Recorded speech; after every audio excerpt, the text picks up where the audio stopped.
Bom, vamos dar início, então, à segunda mesa, cujo título é As Derivas da Clínica.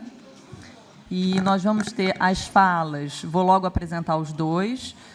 Professor Carlos Augusto Peixoto Júnior, que é psicanalista, professor do Departamento de Psicologia e do Programa de Psicologia Clínica, de pós-graduação em Psicologia Clínica aqui da PUC-Rio. E o professor psicanalista Daniel Kupperman, professor do Departamento de Psicologia Clínica da USP e também presidente do Grupo Brasileiro de Pesquisa Sandor Ferencz, autor de vários livros, inclusive do último Porquê Ferencz, que está aqui sendo vendido pelo livreiro aqui fora. Vamos começar, então, pela fala do Carlos Augusto, cujo título é Experimentação e Prudência na Clínica de Ferencz. Bom, bom dia a todos. Estão ouvindo bem aí? Ou não? Sim? Não? Melhor agora sim? Bom, em primeiro lugar, eu queria agradecer a organização do evento pelo convite para participar da Associação de Pesquisa e também aqui desse evento, né? Principalmente as minhas colegas que foram as que me chamaram mais diretamente, a Hélia Borges, a Jo Gondar e a Daniela Romão. Obrigado por terem me chamado.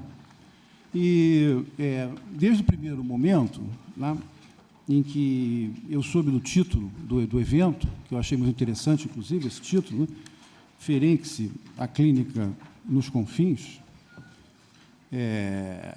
e depois também com o título da mesa, né, Derivas da Clínica, juntando essas duas coisas, o título do evento, a questão dos confins e a questão das derivas da clínica, uma palavra me surgiu e ficou na minha cabeça, né, meio de forma associativa, e foi isso que veio, foi a palavra experimentação. E isso porque, do meu ponto de vista, essa seria uma marca fundamental das inovações técnicas da clínica ferenciana, dada a sua constante preocupação com a possibilidade, e até mais do que isso, com a necessidade mesmo, de ampliar o alcance terapêutico das intervenções psicanalíticas, principalmente no que se refere aos casos difíceis. Considerando, então, a importância dessa noção na prática clínica de Ferencz, em suas derivas e confins, junto com a necessidade de conjugá-la, como veremos, com a noção de prudência, da qual vou falar depois, sem a qual a experimentação não pode efetivamente caminhar, resolvi trazer aqui esse ensaio, que é um tanto experimental, na verdade, um breve esboço, para compartilhar com vocês, inclusive atendendo à própria indicação da Fernanda, que não era para ter um artigo pronto, era para trazer uma coisa mais esboçada, é mais ou menos isso que eu estou trazendo, né? Então, em sua acepção dicionarística, um experimento é um ensaio científico destinado à verificação de um fenômeno físico. Essa definição também é comumente apresentada em manuais de metodologia científica. O método experimental, com pressupostos na filosofia positivista, diz respeito à identificação de variáveis que são manipuladas de maneira pré-estabelecida e seus efeitos suficientemente controlados pelo pesquisador para a observação do estudo. Apresenta-se, portanto, com o propósito de constituir um conhecimento racional e sistemático, de modo a revelar aspectos da realidade. O termo experimentação, surgido na aurora das ciências experimentais, é apresentado no Novum Organum do Francis Bacon, em 1620, como uma maneira de atestar as causas e os axiomas verdadeiros, como um modo de testar experimentalmente algum conjunto de teorias, de modo a validá-lo ou desqualificá-lo. Já para o senso comum, experimentação significa apenas o ato de experimentar, de empreender uma experiência qualquer. Diferentemente do campo das ciências, ela pode ocorrer ao acaso e de maneira desinteressada. Em comum a ambos os domínios, o científico e do senso comum, o seu resultado é sempre algo inédito ou de ordem inusitada. Sem dúvida, esse algo inusitado também é um traço fundamental da técnica ferenciana, considerando a psicanálise clássica e ortodoxa, evidentemente. Mas é no campo da filosofia francesa contemporânea, e não no da ciência ou do senso comum, que eu encontrei uma questão que me parece relevante para falar um pouco dessa experimentação na clínica do Ferenczi. E isso aí eu encontrei na filosofia de dois autores que eu estudo já há algum tempo, que são o Deleuze e o Guattari. Em Mille Plateaux, Deleuze e Guattari retomam seus argumentos sobre a necessidade de substituir a interpretação psicanalítica ortodoxa pela experimentação, que passa a ser o seu contraponto fundamental. Não mais a interpretação do fantasma, como no modelo da análise clássica, mas a experimentação de um programa. Abandonando o viés mais reativo da crítica, tal como eles a formulavam no Anti-Édipo, um trabalho de 1972, em Mille Plateaux, essa crítica se torna, ao mesmo tempo, mais propositiva e mais incisiva. Eis, então, o que é necessário fazer, dizem os autores. Instalar-se sobre um extrato, experimentar as oportunidades que ele nos oferece, buscar aí um lugar favorável, eventuais movimentos de desterritorialização, linhas de fuga possíveis, vivenciá-las, assegurar aqui e ali conjunções de fluxos, experimentar segmento por segmento dos conjuntos de intensidades, ter sempre um pedaço de uma nova terra. Continuam os autores. É seguindo uma relação meticulosa com os extratos que se consegue liberar as linhas de fuga, fazer passar e fugir os fluxos conjugados, desprender intensidades contínuas. Fim de citação. Na verdade, desde no final dos anos 60, a partir de seus estudos sobre Spinoza, Spinoza e Filosofia da Expressão e Spinoza e Filosofia Prática, são os dois trabalhos mais conhecidos, qualquer método, segundo Deleuze, poderia ser apresentado como uma forma de experimentação vital, com a qual aumentamos ou diminuímos a nossa potência de conhecer. E eu queria chamar a atenção para esse termo experimentação vital. Me parece que a clínica do Ferenczi passa por uma experimentação vital. Então, o conhecimento, nesse sentido, aumenta a nossa capacidade de agir, para Spinoza. O deslocamento de questões ou a criação de outros campos de problematização aqui não se configura apenas como uma especificidade metodológica, passando a assumir conotações vitais. Toda e qualquer experiência científica ou artística, e no caso de Ferenczi, da experiência psicanalítica, pode, então, ser entendida como experimentação vital. Já que não sabemos de antemão quais afetos podem potencializar o nosso viver, dizem os autores, o que nos resta é experimentar. Como cada vivente define-se pelas afecções que vivencia, e nenhum deles compartilha com o outro exatamente os mesmos afetos, cabe a cada um experimentar as alegrias e tristezas que lhe cabe. Cada qual deve empreender a sua própria experimentação de acordo com as composições nas quais se vê envolvido. Não podemos julgar de saída aquilo que convém ou não para um vivente agenciado em uma situação singular. Não há um caminho pré-estabelecido para se conhecer adequadamente. Teses do Spinoza, corroboradas pelo Deleuze. Mas a noção de experimentação, em Deleuze e Guattari, segue-se a noção de prudência, que lembra a cautela spinozana, um manejo próprio ao vivente para lidar com a sua potência de afetar e ser afetado, sua maneira de perseverar na existência, que Spinoza chamava de conatos. Trata-se, portanto, de uma atitude estratégica que norteia a experimentação. Dizem os autores, a prudência como dose, como regra imanente à experimentação. Para Spinoza, o homem prudente não é aquele capaz de se privar da ação ou aquele que calcula as consequências de cada gesto antes de executá-lo. A potência, poder ou não agir, não antecede a ação, mas lhe é imanente. Quanto mais um vivente experimenta, mais suscetível às alegrias está e, portanto, mais potência para agir pode vir a adquirir. Essa relação entre experimentação e prudência me parece fundamental no caso de Ferenczi, porque ele muitas vezes foi acusado, como vocês bem sabem, injustamente, ao meu ver, de imprudência nas suas experimentações clínicas. E esta acusação carece de qualquer fundamento, como eu pretendo mostrar daqui em diante. Vou falar, então, um pouco da experimentação do Ferenczi.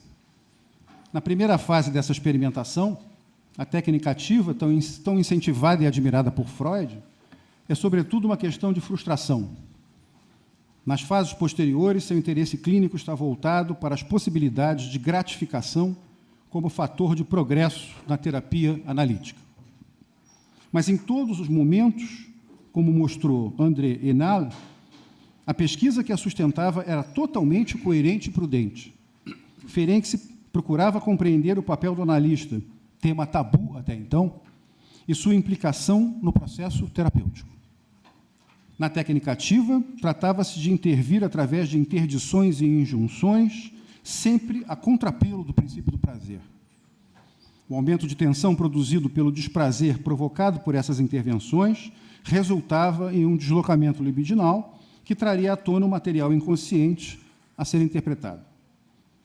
No artigo sobre os prolongamentos da técnica ativa, bem conhecido, de 1921, a ideia era principalmente intervir de forma direta sobre o corpo, enquanto no livro sobre as perspectivas da psicanálise, também bem conhecido, escrito com Rank, em 1924, tratava-se de estimular a repetição, valorizada enquanto tal, na sua dimensão de experiência terapêutica em contraponto à rememoração.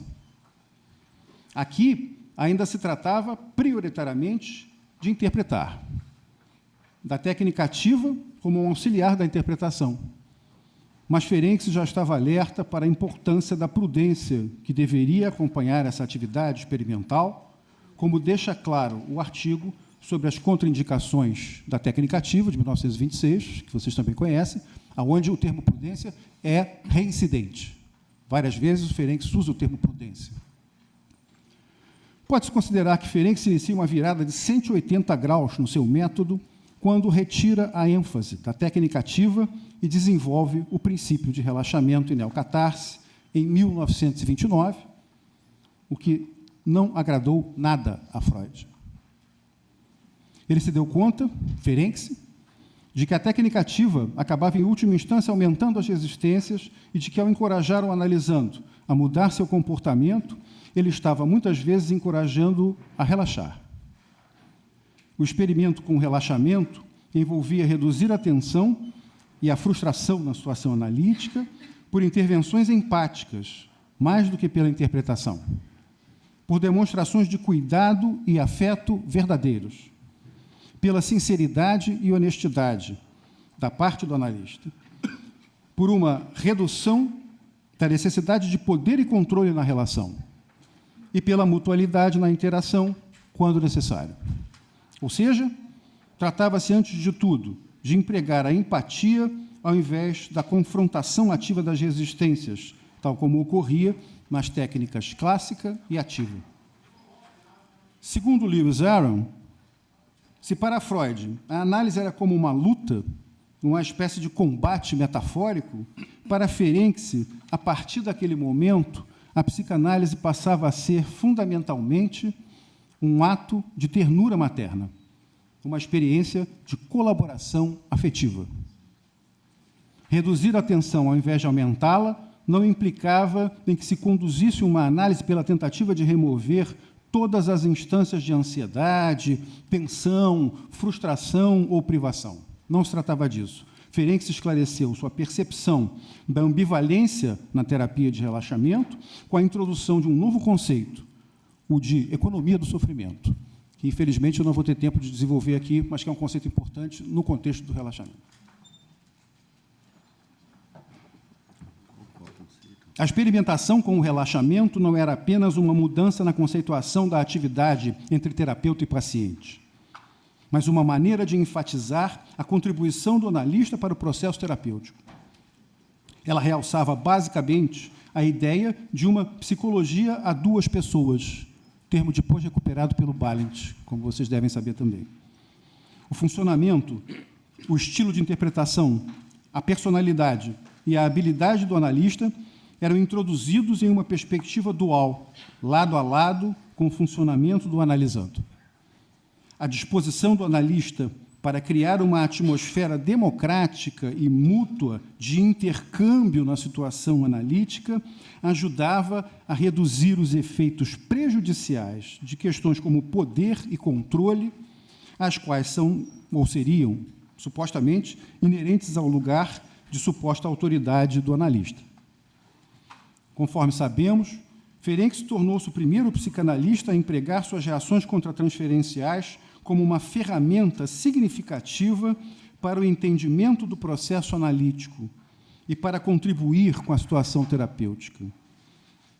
Sua consideração pela empatia, seu trabalho com casos difíceis, sua abertura emocional e sua dedicação ao tratamento e à cura combinaram para movê-lo na direção do entendimento de que a análise da contratransferência era um aspecto central da terapia analítica. O concernimento com a empatia significava que o aspecto mais importante da análise era a relação, na qual as intervenções do analista eram examinadas de modo a entender, por exemplo, uma reação negativa do paciente na transferência. E essa mudança da explicação pela resistência para o entendimento empático marcou uma transformação significativa na compreensão do vínculo psicanalítico. Partindo da reação contratransferencial, a análise da contratransferência proposta por Ferenczi não apenas reconhece a reação emocional do analista como elemento constitutivo do setting analítico, mas o encoraja a explorá-la como parte de sua contribuição ao processo terapêutico. A visão positiva sobre a contratransferência também encorajava o analisando a expressar livremente todos os seus sentimentos em relação ao analista, inclusive os sentimentos negativos, evidentemente. De acordo com William Rachman, nenhum analista antes de Ferenczi, e poucos desde então, encorajaram tão abertamente os pacientes a serem críticos em relação a eles.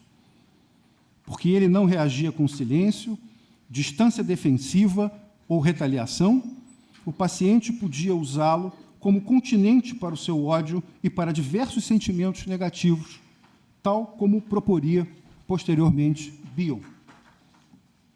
Assim, o vínculo empático era colocado diante do teste mais difícil, quando o analista lutava para aceitar, entender e responder terapeuticamente à hostilidade aberta e direta dos pacientes.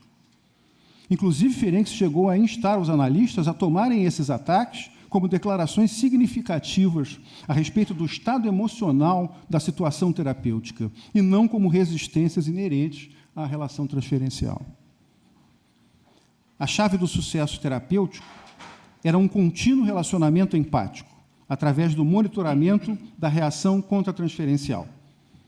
E a chave para o trabalho com a reação contratransferencial era a disposição para admitir que o analista tinha reações emocionais ao paciente, que esses sentimentos podiam ser positivos ou intensamente negativos, que essas reações negativas podiam ser percebidas pelo paciente, mesmo em momentos em que o analista não estava consciente delas, e que a análise se beneficiaria bastante se ele admitisse, ele, o analista, evidentemente, suas reações negativas para o paciente. Como sabemos também, os experimentos de Ferenczi com a análise mútua constituíram a mais controversa e talvez menos compreendida de suas inovações técnicas.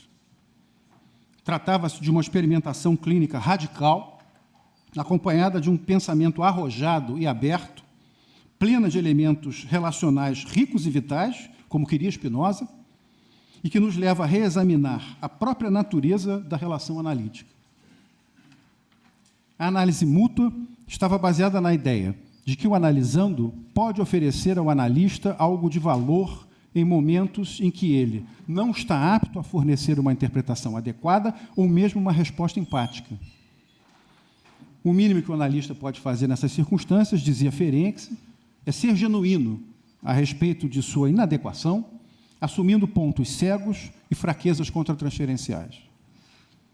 Ele precisa estar disposto, intelectual e emocionalmente,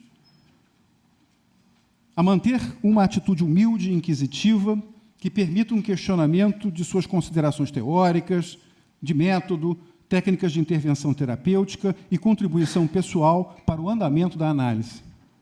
Ou seja, está apto, mais uma vez, a examinar o seu funcionamento tal como ele está se refletindo nas reações do analisando.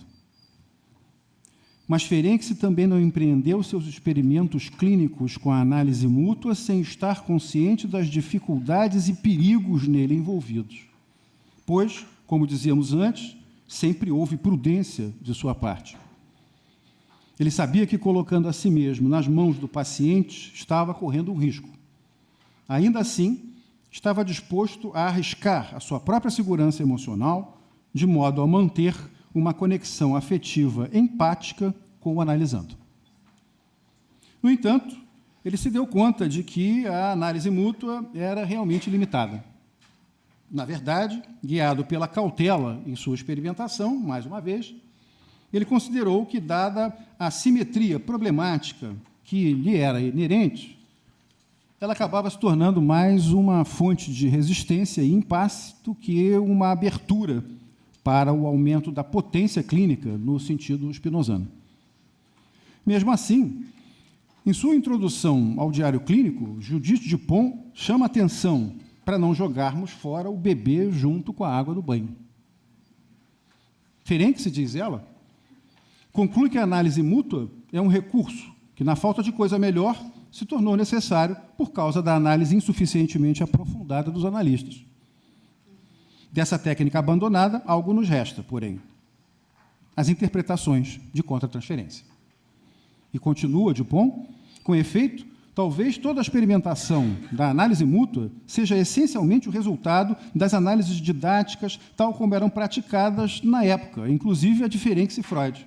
Mas, em todo caso, a questão apresentada por ela continua sendo pertinente, mesmo na época, diz Dupont, de cursos cuidadosamente elaborados e de múltiplas supervisões, a saber, como consegue o analista gerir suas próprias fraquezas e cegueiras. Buscar com prudência os confins da sintonia empática foi, sem dúvida, um dos elementos essenciais da análise mútua. Ferenczi estava basicamente tentando encontrar uma forma de responder ao analisando em um momento da crise terapêutica que não o culpasse pelo dilema que estava sendo vivido. Para Franco Borgonho, a análise mútua pode ser vista em nossos dias como aquilo que prefigura a atual capacidade do analista de sustentar e elaborar, ao longo das sessões e na onda longa do processo analítico, uma reversão de papéis, que é uma etapa inevitável para se chegar a uma apreensão dos elementos da personalidade do paciente desaparecidos ou dispersos. Os experimentos clínicos de Ferenczi, com a mutualidade, assim como suas revisões teóricas a respeito do trauma, certamente estão entre as inovações mais importantes da história da psicanálise. Suas investigações terapêuticas levaram a descobertas teóricas, clínicas e técnicas no que se refere ao trauma, à dissociação, ao uso da contratransferência e à atuação na matriz transferencial-contratransferencial. Essas ideias, ainda controversas, continuam a ocupar um lugar central nos debates contemporâneos sobre a psicanálise e a técnica psicanalítica. E o trabalho de Ferenczi, com a abertura para a contratransferência, que culminou na análise mútua, permanece até hoje inigualável em termos de ousadia. Por décadas, conforme sabemos, muito de seu trabalho foi sufocado e repudiado pelo mainstream psicanalítico, desconsiderado por sua redescoberta do inconsciente,